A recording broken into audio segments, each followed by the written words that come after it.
everyone. Is this on? Can you hear me?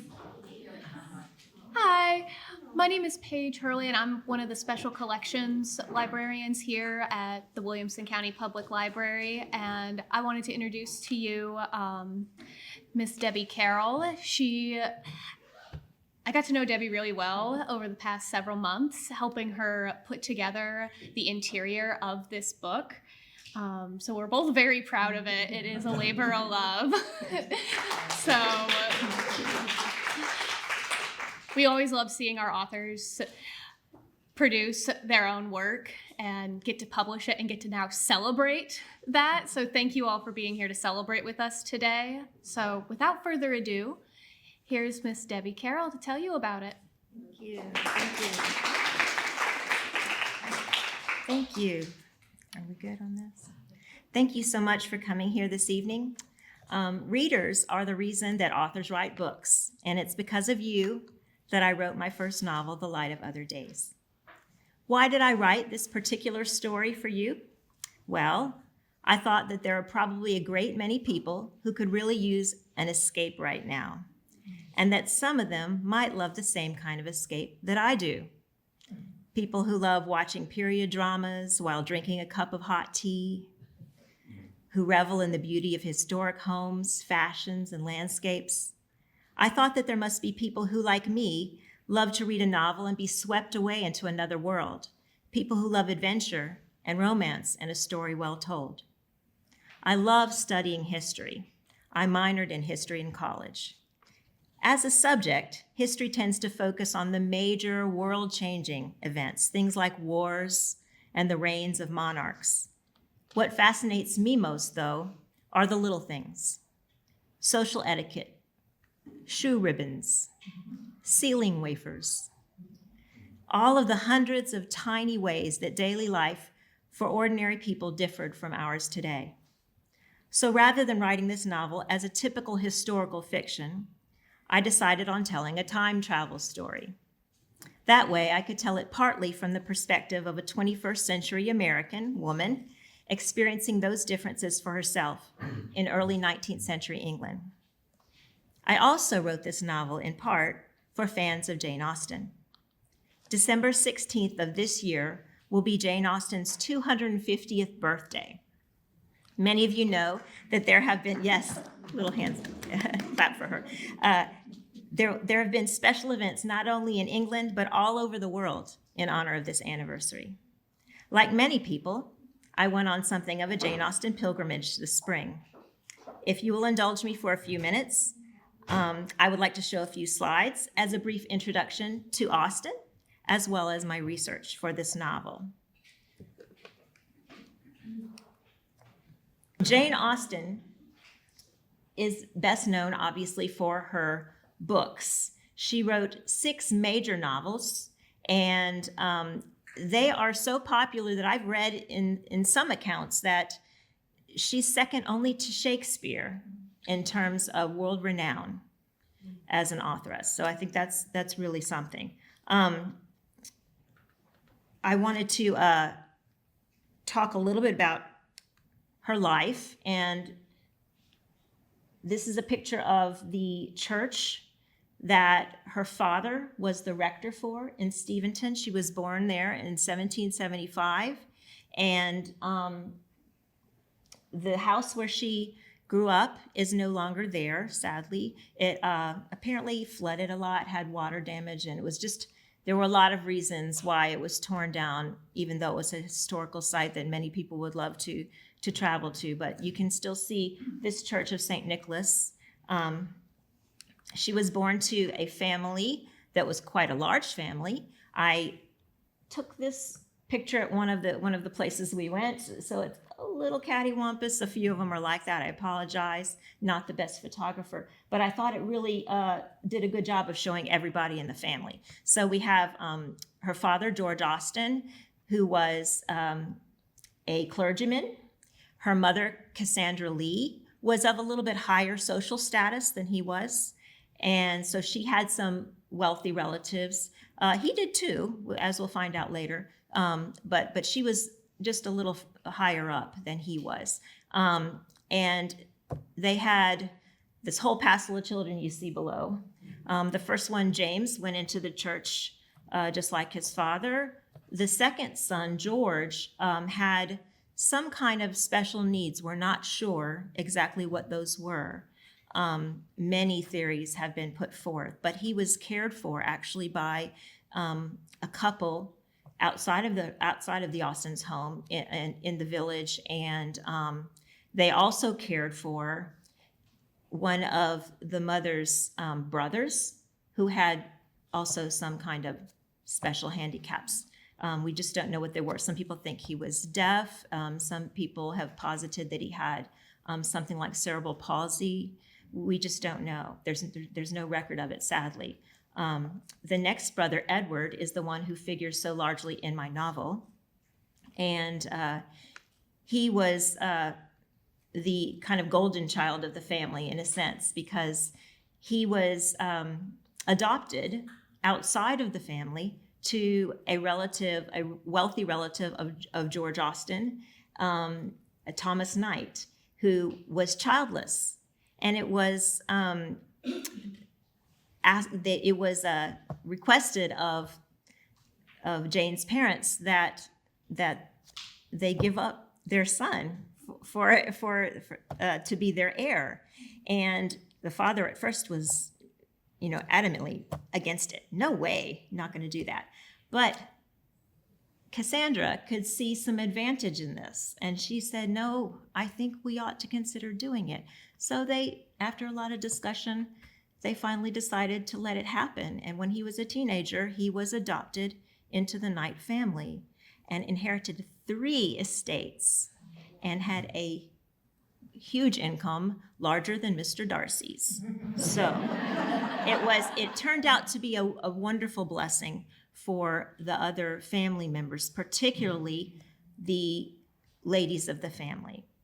Later on, after George Austin passed, there was no one to take care of the ladies of the family who were unmarried, which was all of them. And then and he was able to provide a home for them. So that turned out to be a very big blessing. And one of the things I wanted to show in my novel was just the very generous nature of this man, Edward Knight. A lot of people think that it took him a little too long maybe to give the house that he gave to Jane and her sister and mother.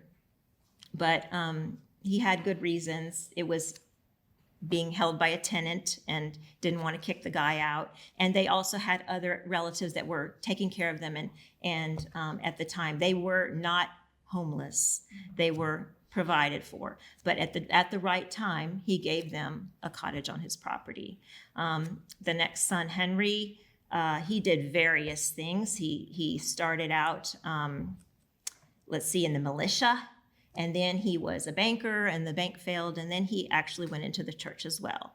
Cassandra was next. She is the dearest friend of Jane, her sister, and a great supporter. All of them were so supportive of Jane and her writing, all of them. Francis is next, known as Frank, or Fly even. That was one of his nicknames. He was one of the naval captains of the family. He was, along with the youngest son, Charles, a great inspiration to Jane for the characters in the Navy in her stories. And of course, Jane, second to youngest there on that little timeline, Jane herself. Now let's talk about Jane's upbringing a little bit. I want to give you a little picture of her education. She was educated largely through her home. Her parents both had a part in that. Her mother, just like many mothers, would educate the girl children at home. Boys were often sent off to school. And her father operated a boys' school in the home, and they had boys that they took in that lived there, and so he had a hand in her education as well. But the most important thing he did was he gave her access to his library. He had an extensive library, over 600 volumes by the time of his death, and he let her read everything without any restrictions on it. And that was probably the best education she got. She did go briefly to a girls' school, but it was the type of girls' school where girls learned to,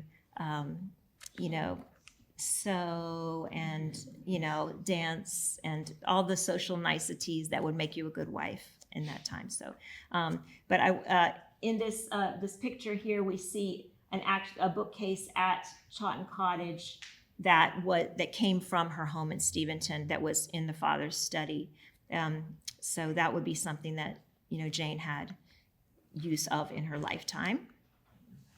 Now, when the father died, they had to move out of the rectory at Steventon because they were there only because he was the clergyman for that church. And when he was no longer, living, they had no home. That the new people would come and move in, whoever took over the church. So they moved to Bath. Bath is kind of famously the place that Jane disliked, but it is one of the places most associated with her, and it does feature a lot in her novels.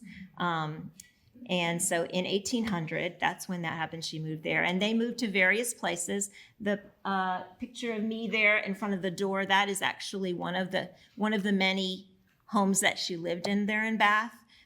It just happened by just felicity that we had that hotel without even knowing had one of the places where she lived. We booked at that hotel to stay. So this is actually a hotel that's a corner building or apartment, I should say, of the Francis Hotel. So if you ever, high recommendation for that place. We stayed at a lot of wonderful places when we went. The next place that's associated with her that I spent time at this spring in researching this novel was Chawton Cottage. And this is the place that she wrote her novels. This is where some that she had started earlier, she completed here and did that whole editing process here. This is where she really found her place, her voice. It was just a wonderful, wonderful thing that she had this chance to be at this house. It was a home for her mother, for her sister, and a dear friend named Martha Lloyd. All unmarried women. And I know if you are familiar with Austen's works, and probably most of you are, at least to some degree, one of the things that she talks about a lot are the particular needs and the plight, really, of unmarried women, whether they be widowed or just seeking a husband, because at this time there was no way for women to make a living on their own. They had to, if they were of a certain social class anyway, they had to be married. And of course that had its own set of problems, because once you married, your money became your husband's, but at least you were being cared for, right? Everything that you brought to the marriage was his, generally. And this enabled them to live and have a place of safety and comfort, and she was freed up to write. Her only job there was to help with breakfast, and then she was free the rest of the day. Cassandra and her mother and Martha took on the other chores, and they left her to write in quiet, and that was a wonderful gift to her. Okay, now some of the things I saw there at Chawton. This is a picture of Edward when he was young, about the time he would have been adopted. And on the picture on the right in the vestibule there's a small picture, which was a commemorative silhouette that the Austens had made of this kind of adoption, this exchange, if you will, where he's handed off to the Knight family and taken in by them. It's not like they cut off everything with Edward. He did go have a lot of interaction, a lot of time still spent with his parents and all of that. And he wasn't taken right away to go live with them from a young age. He did finish his education and everything at home. And then went to the Knight's estate and they sent him off on the grand tour so that he could get that full education that was expected of a young man of high birth. And this, I took pictures of these because these are pictures of some very important people in the novel. Fanny Knight, which Edward's eldest daughter, is in the picture there on the left. That's a painting done by Jane's sister Cassandra, who was very fond of art, and this was done of her when she was just a teenager, so she's a little older in the book. And then at a little younger age than they are in the book, we have Lizzie and Marianne, who figure in the novel as well. It is said that Marianne, the little girl on the right, looked exactly like Jane Austen at that age. So take that as you find it. Okay. These also were taken at Chawton Cottage. On the left, you may be able to guess, just looking at her. This is Susanna Sackree, who figures very largely in the book, the nursemaid to all of Edward Knight's children. And she was very important to have this beautiful, I mean, she has a better picture done of her than Jane Austen ever had, you know, so she's a servant. But see, this tells you something too about Edward, not only about how he valued the servants, but they really were like part of the family. She in particular really was like part of the family. She was given a place of honor in her old age. And he never let her go. She stayed with them the rest of her life, became housekeeper, and just lived out her life there with them. On the right, I took a picture of that. If you've read the novel, you know this brown coat plays a part, the pelisse that Jane gives on loan to Janie in her time of need. I don't want to go into it too much because some of you haven't read it yet, but that's there at Chawton as well. And I wanted to include this as well. This is Jane's writing table. It is a small little occasional table, quite small, but it is said that this is where she composed her novels.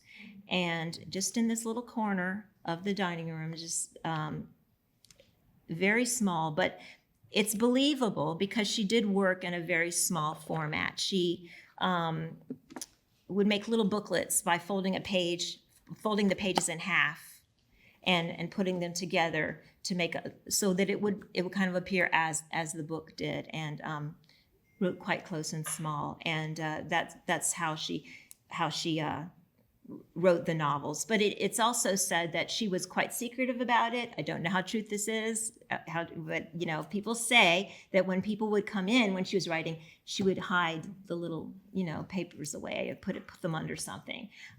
Just didn't want to be seen doing that. I don't know if that's so or not, because the folks she lived with, at least, they knew this is what she was doing. You know, they worked around it.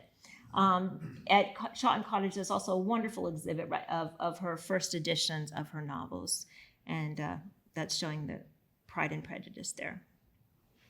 Okay, so she lived most of the rest of her life there. Winchester was the last place. She was taken there when she got ill. She passed away at only 41. We don't know exactly what it was.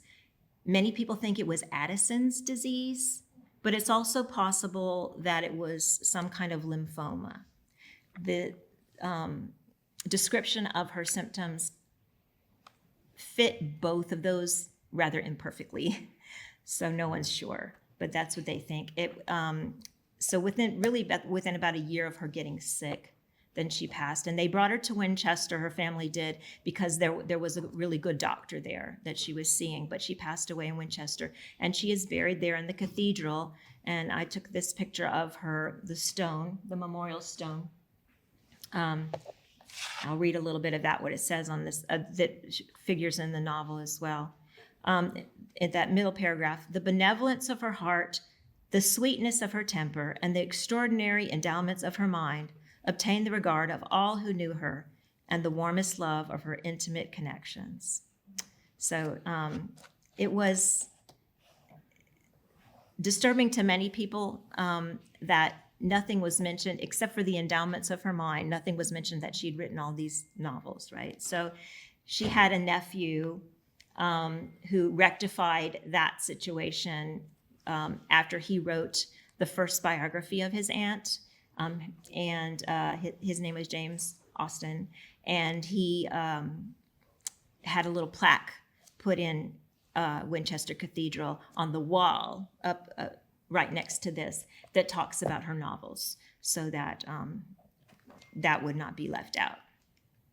This is another place that figures in the novel, even though it's not part of my Jane Austen tour as such. Chilham.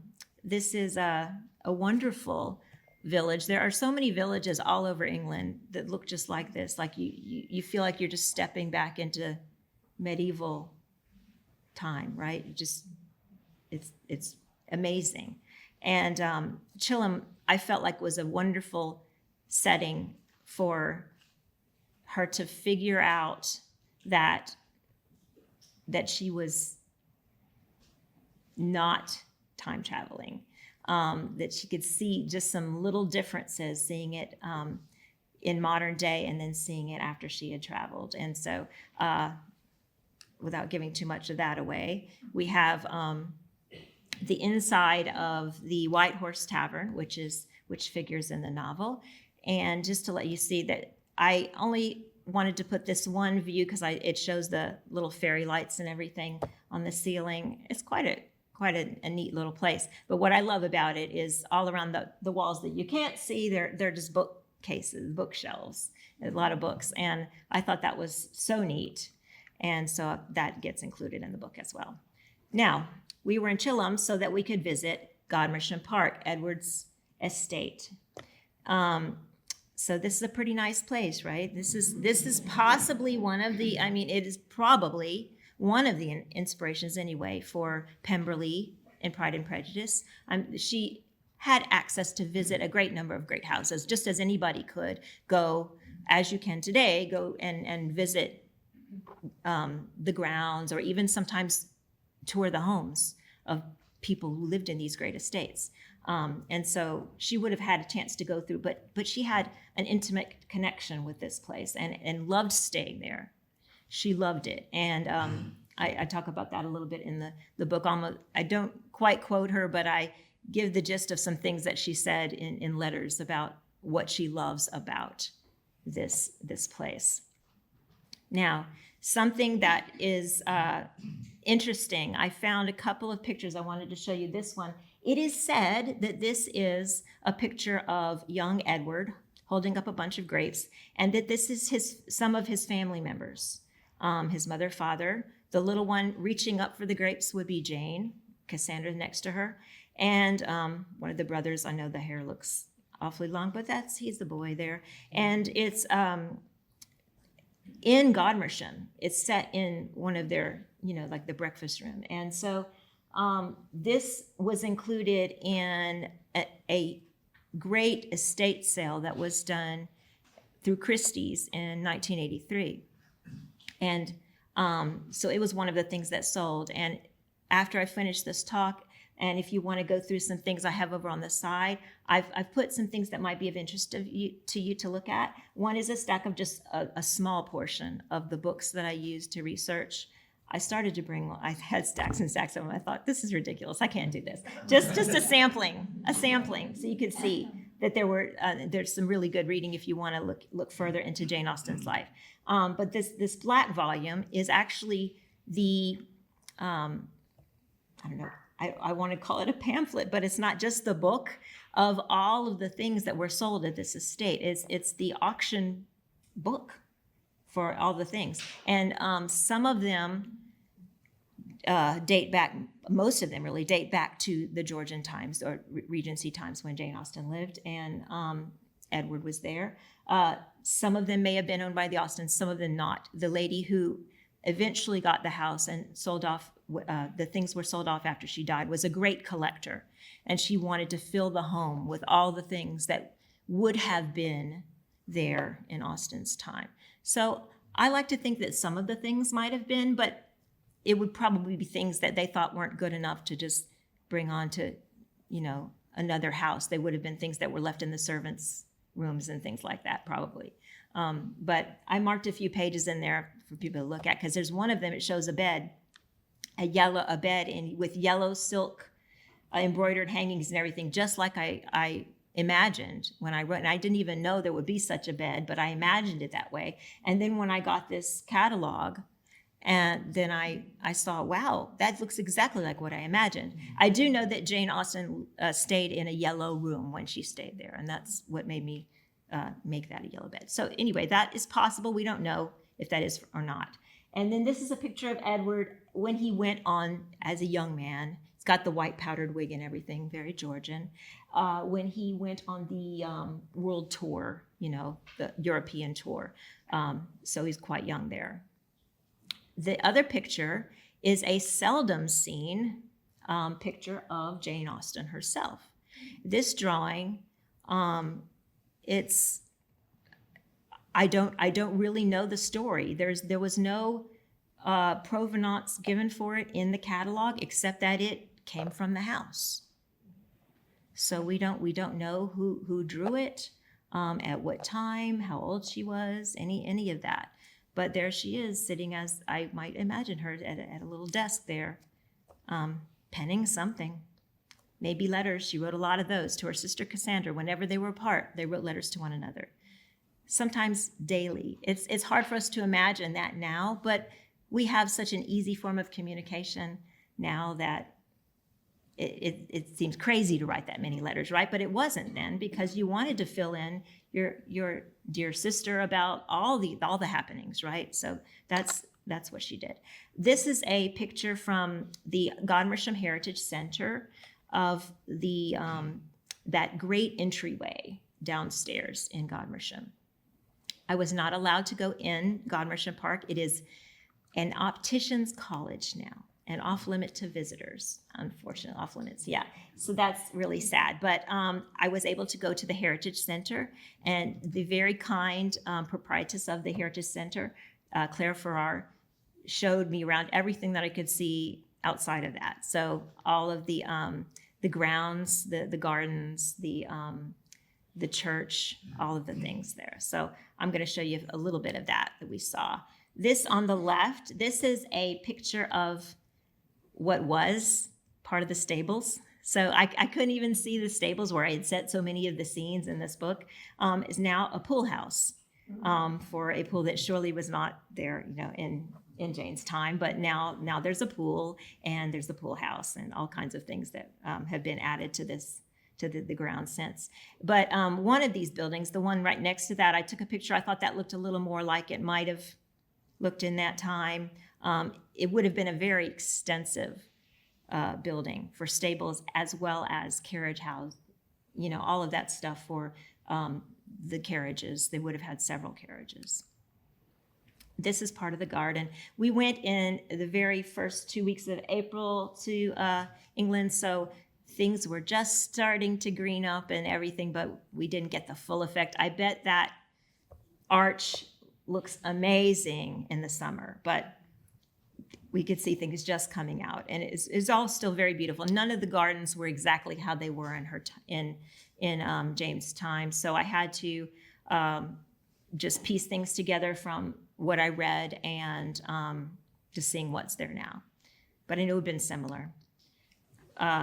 We do know it was walled in all around the garden and everything, so that wall's still there. You can see that little Ionic temple there in the back, that little folly that's mentioned in the story. There on the right is a bridge that plays a role in the story as well, over the River Stour. And this bridge it has a sign on it, saying how old it is. It's quite old. It's from the 1700s, I believe. I may even be older. I can't remember. I wished I would have taken a picture close up on that. This is the little alley of trees, a plantation, they called it, of trees It's called either Benti or Bentai, depending upon who you ask. I asked several people and I got several answers. And this is the walkway that they would take through the grounds. This is all still within the walls of the backyard, so to speak, and walk down there. And then if you see on the right, there's a little door in the wall. Then they'd come through that door to go to church. And then directly opposite that door, you see the Church of St. Lawrence the Martyr. And I picked this picture because this is the view that shows where the original door would have been. They changed the look. So many things have changed in this church. I was very grateful that someone from the Kent, I'm not sure it's the Kent Historical Society or someone with the church itself, their historical society, but they posted some wonderful information online that was a real godsend to me to find out about what it looked like in her time, because so much had changed about the interior. But yeah, that's the door they would have gone in. And then the interior, that would be, up at the front, just past the altar table. All right, another place not associated so much with Jane, except I know that she did visit, there is record that she did visit the jail during this year that I set my story with Edward. And she thought it was unspeakable. It was awful. But her brother, because being the magistrate, knew the jailer and all of that, and also had to have dealings with the jail there.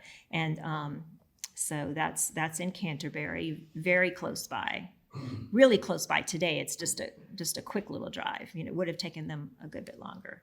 And then the last location I show here is, again, two ways of pronunciation depending upon who you talk to. I looked up several different sources on this: Gwyder House or Gwyder House, depending upon who you believe. Because this is a name, it's a last name, but it's also a place name in several places in Wales, and it has both. Some of them are Gwyder, some of them are Gwyder, so I don't know. But the picture on the left is not one I took. I just got that from online because the one on the right is what it looked like when I saw it, unfortunately. But I did peek around the back. I put that slide on the end. I peeked around the back to make sure there were really those servant stairs that I talked about that go down into the basement, and they're there. So I wasn't brave enough to try to actually go in. It's a really important, and it's on Whitehall. It's a government office. It's the Home Office for Wales. You don't just show up and say, "Hi, can I poke around your basement?" I wanted to, but I didn't. Okay, so that was all I had to show about that stuff. Aside from my love of Jane Austen, I had some other lifelong interests that found their way into the book as well, such as my love of traditional folk ballads and fairy tales. Now, I would like to tell you a little bit about the novel in such a way that doesn't spoil for the ending for those of you that haven't read it yet, but gives those of you who have read it some things to think about. Well, I was shamelessly promoting my book at our last Jane Austen Society meeting when one of the members asked what the theme was. And I was thrown off balance by the question, since a novel really doesn't ever have just one theme. So I answered her with a couple of the things that I can think of off the top of my head. Looking back, I think she may have really meant, what is the premise, the main idea? So tonight I'll talk about both. First, the premise, the idea behind the story. A lot of times authors start with a question. My question is, what would happen if a young musician from Nashville, Tennessee, went to graduate school in England in 2025 and then accidentally traveled through time and found herself in 1813 at the home of Jane Austen's brother? What if there were some real temptations to stay there as much as she wanted to return to her own time and family? As I mentioned, there are a number of themes that I do explore in this novel. The first and foremost is the theme of time itself. I've always loved timelines. I've also always been fascinated with the idea of traveling through time. Creating the accidental time travel agency was one of the most fun things about writing this story. In fact, it was the first thing I wrote. those of you read it, there's like a little pamphlet at one point near the end about kind of the history of the agency. That's the first thing I wrote for the whole book. And I wish it really existed, but because it doesn't, I read books. I go to museums. I collect antiques. I sew and wear historical garments on occasion. I even do a Regency immersion weekend at a historic house in Kentucky every winter with some kindred spirits, fellow time travelers who love Jane Austen. It's a real geek fest. We wear the clothes, we eat meals prepared from 19th century recipes by candlelight. We do embroidery, sing, and play the pianoforte. In the drawing room, all of those things, though we draw the line at using chamber pots. Don't do that. The original organizer of that yearly event is the one to whom I dedicated my novel. The theme of time branches out into others in the book, in the ideas of legacy, inheritance, and our DNA. The things that have come down to us through our family tree that we pass on to others, such as freckles, or musical ability, or having a way with horses. We can also pass things down with intention, such as heirloom necklaces, or a fiddle, or a pocket watch, or the secret to repairing rifts in time.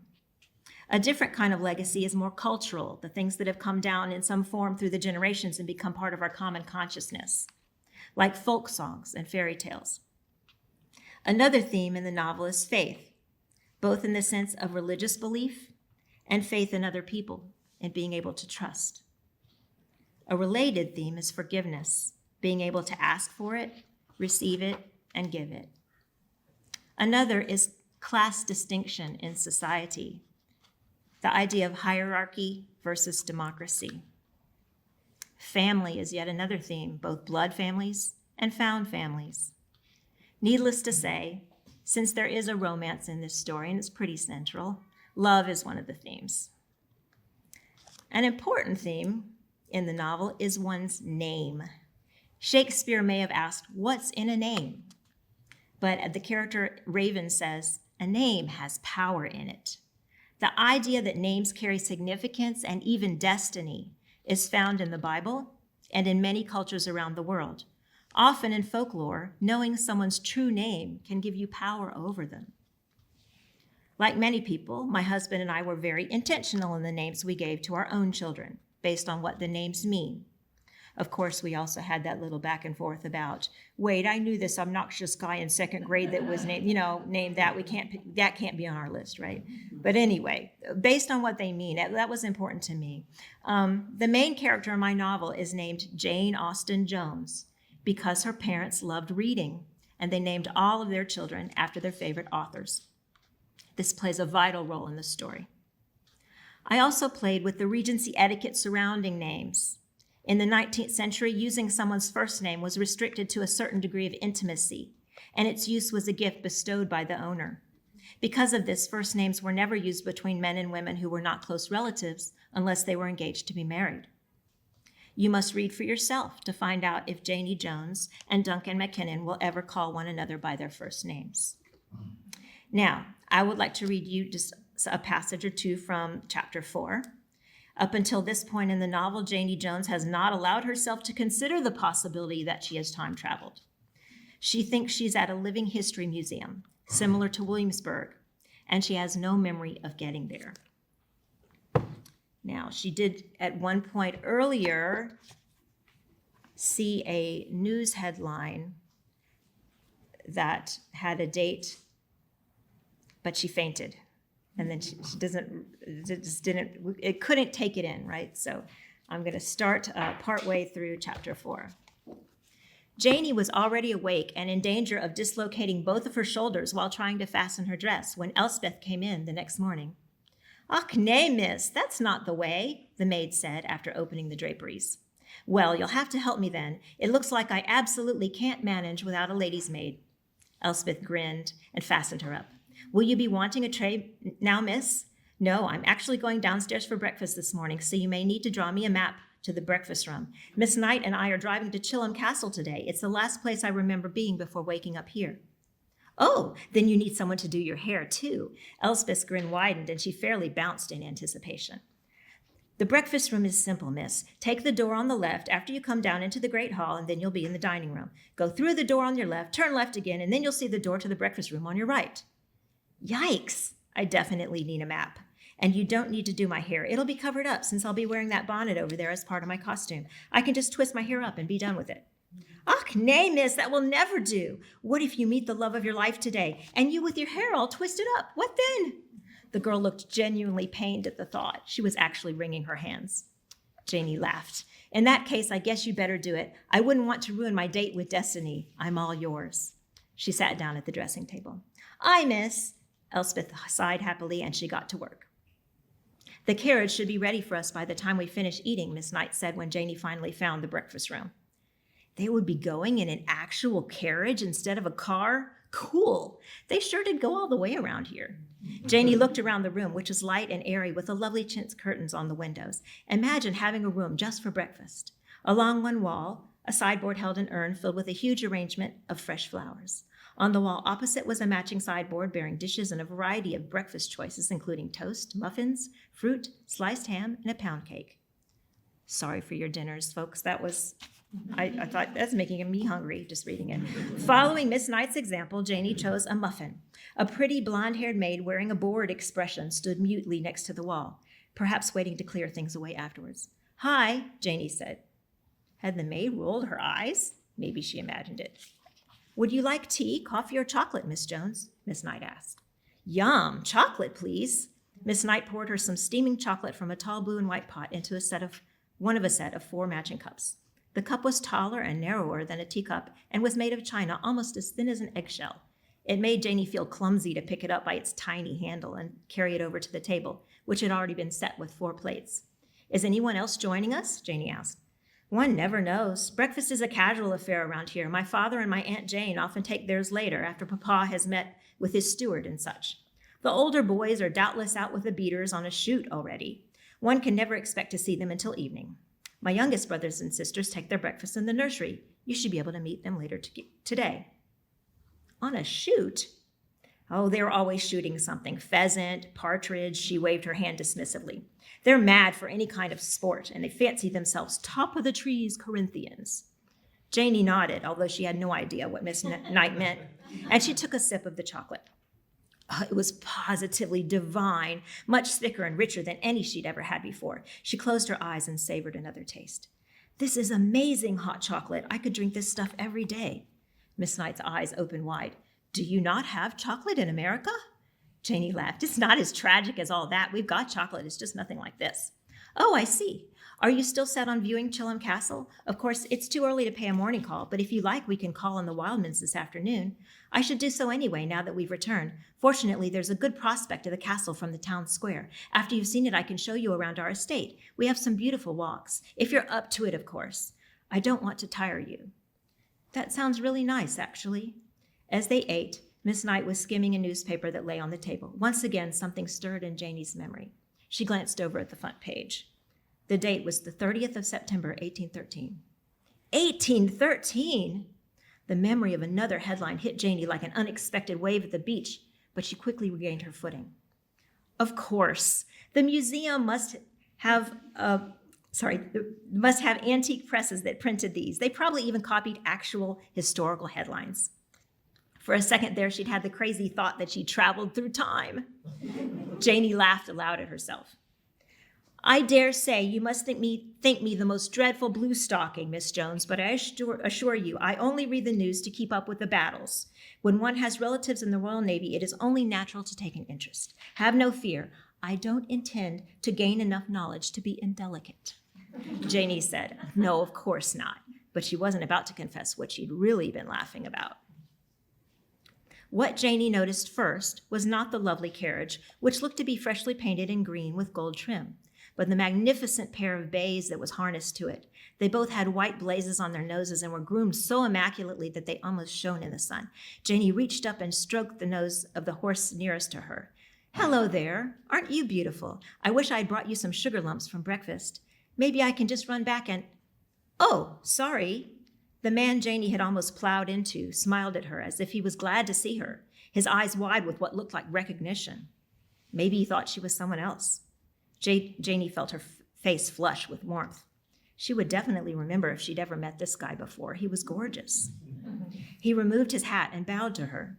Like everyone else at the museum, he looked like he belonged in the 1800s. He wore a long caped coat of dark green wool. His dark curly hair was cut in a typical Regency style, short with longer layers on top and sideburns coming down almost to his well-defined jawline.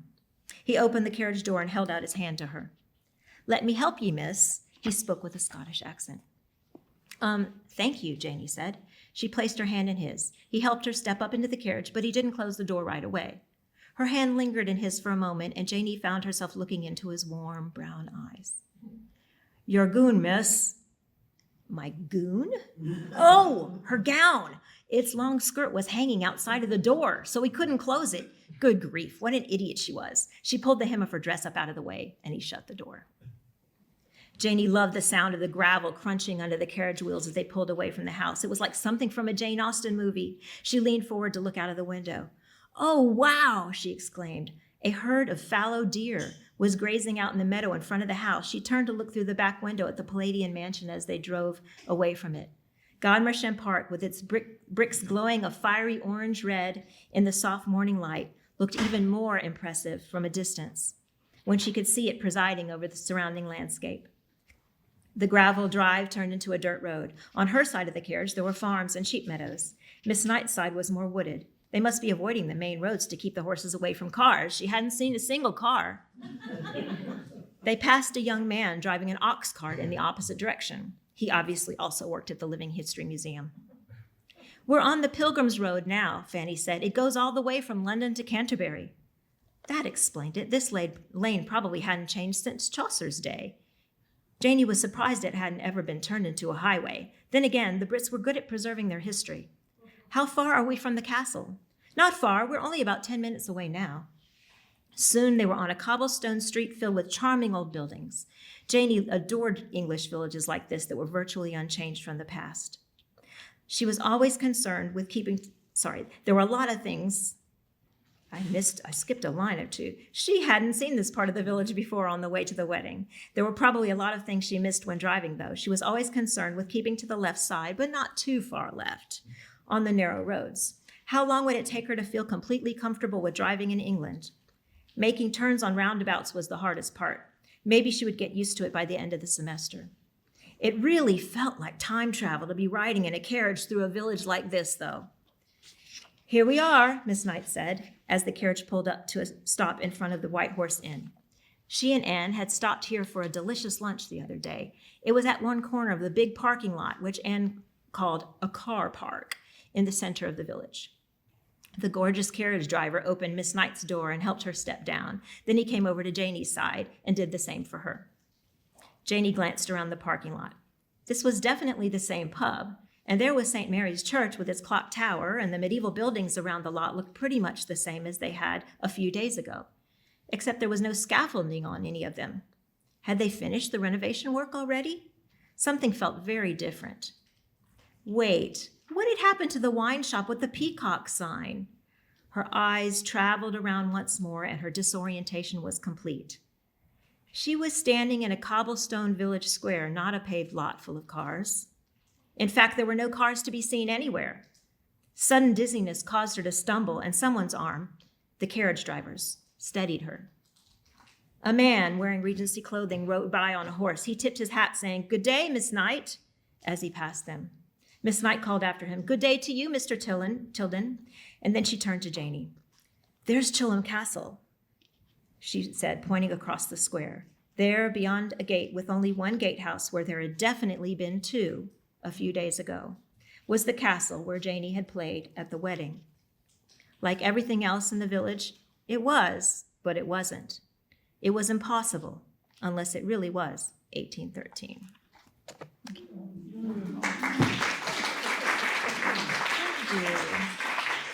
Now I would like to know if you have any questions. I'll do my best to answer them, and after that, I would love to meet each of you and sign your books. And one more thing before questions, it would mean the world to me if you would post something about my book on your social media and leave a quick review on Amazon or Goodreads, because you, dear readers, are my only marketing team. And you may also wish to buy a copy for a friend for Christmas. Think about that. It's coming up. It's sooner than we even realize. It's just right around the corner. And as a thank you for coming, I've also made each of you a recipe card with one of Jane Austen's favorite recipes on it, one that features in the novel.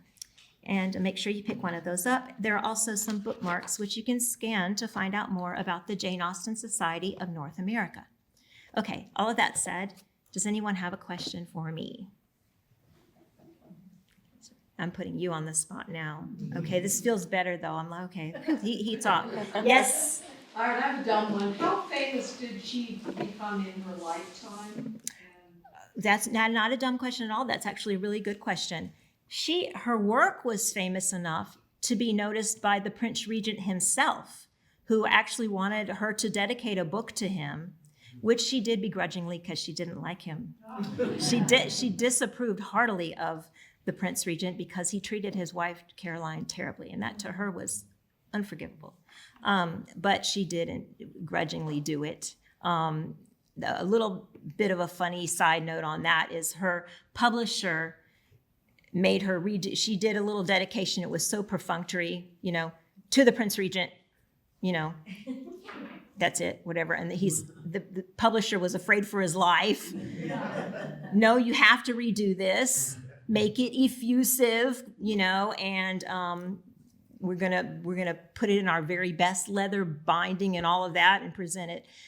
So yeah, she was quite well known for her work, but not by name. She published her first published book was in 1811. It was Sense and Sensibility, by a lady. That was all it said. And then Pride and Prejudice in 1813, the year my novel's set, by the author of Sense and Sensibility, and so on. So she was able to get away with with doing that. Now there were some people who found out, primarily through her own family, who were so darn proud of her they just couldn't help it. Her brother Henry was just busting his buttons. He couldn't stand it. He had to tell everybody he knew that his sister had written Pride and Prejudice when it became very popular. But it was quite well known. They did well and sold to all the circulating libraries around. Novels at that time, another little side note, they were considered like a guilty pleasure. They were not true literature. I'll put some heavy air quotes on that. At that time, if you wrote essays or you wrote poetry, then that was literature. But novels were something you just, kind of read on the side, and you didn't necessarily buy them for your home library. You would check them out from a circulating library. So all of her novels were kind of published with that in mind, and they were done in several volumes for that reason. So if you see the earliest editions of Sense and Sensibility, Pride and Prejudice, they're usually done, even Emma, done in three done in three separate volumes, volume 1, 2, and 3. Nowadays, they're a lot of times put into one, and they just, instead of even mentioning the volumes, they might just continue the chapters all the way up. But at that time, they were done so that it was just because that it was easier to, read that bit, pass it on to someone else, then read the next, so they could kind of keep it going and keep the patrons very happy that way. But yeah, she was quite well known, just not by name. She did not want that fame and that kind of personal attention. She wanted her privacy. So that's why she did that. Was it deemed unseemly for a rich upper class lady? It was, some people could have considered it unseemly, yes. Her family was still very proud of her. They were so supportive. Her father, from the time she was young, was, if you see over here on the left, I have a little writing desk there. It's almost identical to the one Jane Austen's father gave her when she was a teenage girl. I believe she was her 17th birthday. She got that. But he was very much promoting the, and her brothers also promoting the publication of her work. They're very proud of her. But in certain circles, it might not have been quite the thing, but not too bad. There were other people. And if you were someone like Sir Walter Scott, who had also published poetry, then you would put your name on your novel, and then that was okay. So it's not because of the a lot of people think it's because she was a female that she did not, put her name on. Well, why would she say by a lady? It wasn't that. It was just, just not wanting it generally known that she was the authoress. But she was very excited to be able to earn money and support herself and her sister and her mother in those later years. She was very, very proud of that, of being able to earn that money and contribute to the finances of the family. Did I answer that question well enough? Okay. Yes. You like the research. How did you make sure you were using creative license and didn't get stuck just researching? Right. Okay. Yeah. That's okay. Well, that I kind of have a couple of ways of approaching that. One is when you're dealing with real people of history, I feel like it's really important to do your best to be true to that character, and that not to have them do anything that is out of what we know anyway of what was true of them. I have access to all of the surviving letters, we all do, of Jane Austen, as well as writings of her family and things like that about her. So she's an easy one to do that for. Some people were a little harder, didn't know as much about some of the others. And one thing about Fanny that we do know is that later on, some people really blame Fanny for kind of turning on her favorite Aunt Jane a little bit when she was an older woman in the Victorian era. She said some things about Aunt Jane maybe not being quite up to snuff, kind of she's sort of the country cousin who wasn't really quite elegant, or anything like that. She was, and so she sounds a little bit snobbish, right? So I put a little bit of that snobbery into Fanny's character because it was there. But think about how she's been raised. She's lived in that house. Y'all saw the house. So yeah, and with even though her father had just been adopted in that family, he'd still had all of that experience later on with the Knight family and the wealth and the circles, the society they went in. So that was really important to me. Also was important to me to put this, even though it's entirely a flight of fancy, right? The whole time travel thing and all. To set it at least in a pocket of time when maybe it could have happened. So I picked a time when Jane was actually at Godmersham Park and when there is a gap in the letters between her and Cassandra. So anything could have happened, right? So that was how I dealt with that. But mostly it was really important to me to stay true. I read a lot of historical fiction, and sometimes I think people might put things in their books just for the sake of story. It's a great temptation because if you're a writer, you love story. You want to give a good story. And what's better than putting something, unexpected and maybe scandalous or whatever into someone's story, right? But I think we need to have more respect for people who actually lived and walked this earth, right? So I really did think about that a lot when I was writing. Did that kind of answer your question? Okay. Yeah. I love the music part you of the do? book. Good. With Jamie being the musician and the playing, and then especially the traditional folk music. Mm-hmm. Now, and the references that you made in each chapter to a folk song. Mm-hmm. Were those songs from the period as well, or did They they would- cover a broader period? They're a little bit broader. A few of them were later, but most of them would have been actually true to that period. Yes. Yeah, at least the lyrics. As folk songs evolve, sometimes they're done to many different tunes through the years. But And the words get modernized. and the words get, sometimes. yes, and even the original, what we attribute to Robert Burns, for example, a lot of he was borrowing older lyrics and improving them.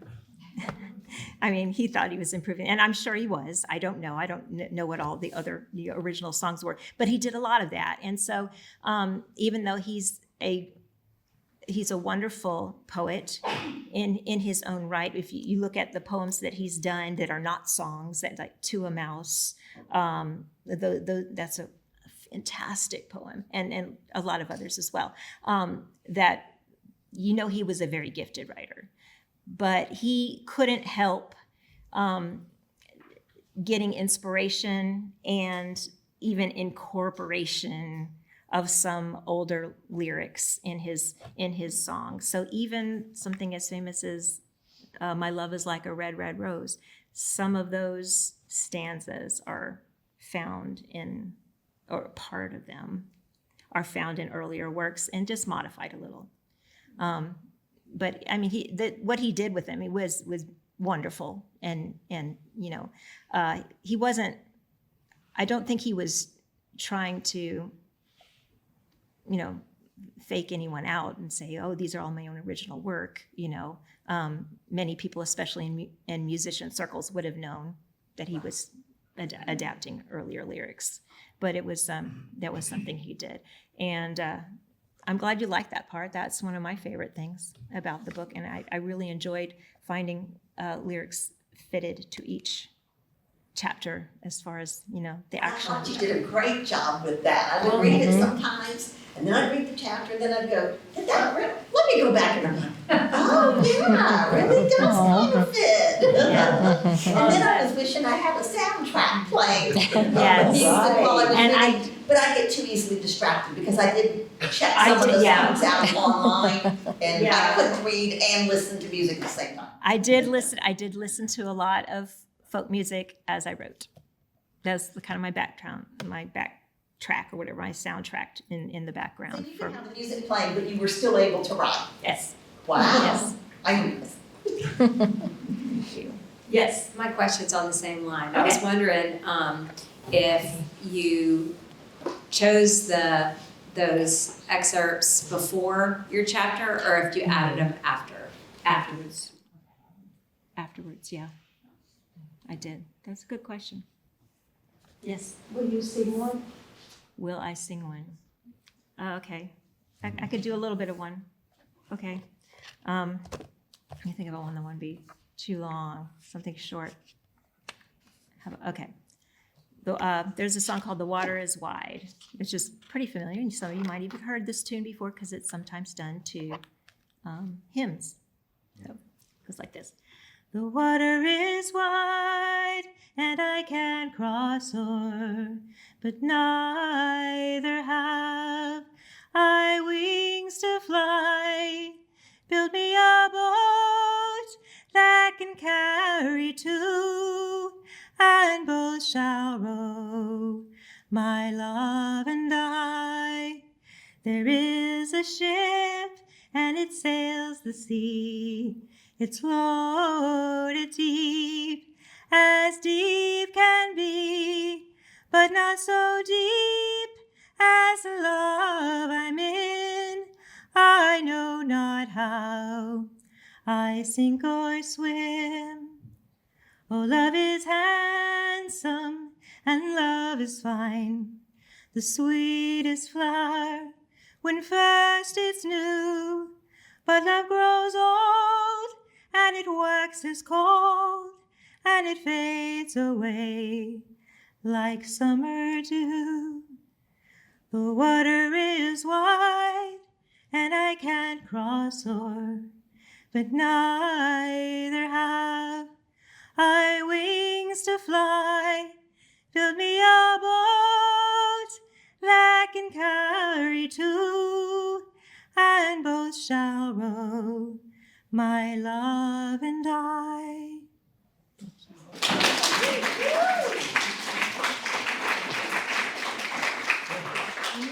I picked that one because it's the shortest. There's one song in there that has 18 verses. I kid you not, 18 verses. Yeah, that one's one of the short ones. Some of the, the ballads, a lot of them, they're telling these stories. And sometimes they even go back and forth. It's like almost like a dialogue or a play where there's different characters speaking. And some of them are really, really long. But that one's nice and short. And I liked that one because it sort of fits with this idea of two people being separated and not being able to reach one another, which was something that Janie reflects on in the story. So, yes. I haven't even started reading the book, but from what I've heard, is there plans for future? Yes, I've actually started work on a second novel. Some of the people that read the first one are really hoping I will kind of discontinue basically the rest of the lives of the original characters, which that's not really what I'm doing. I am going, there'll be hints as, you will find out some things that happen with those original characters, and a few characters will reappear in the second one, but mostly it's focusing on Janie's younger brother and sister, who are also going to travel through time.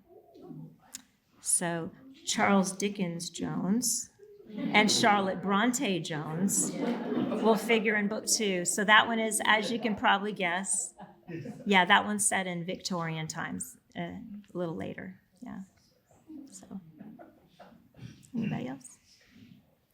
Those were great questions, and I knew the answers, so that's nice. I have to tell you, sometimes when I do speaking engagements about Jane Austen, people will ask questions, and I usually know the answers. But the last talk I did, someone asked, "When was Jane Austen first published in America?" And I just,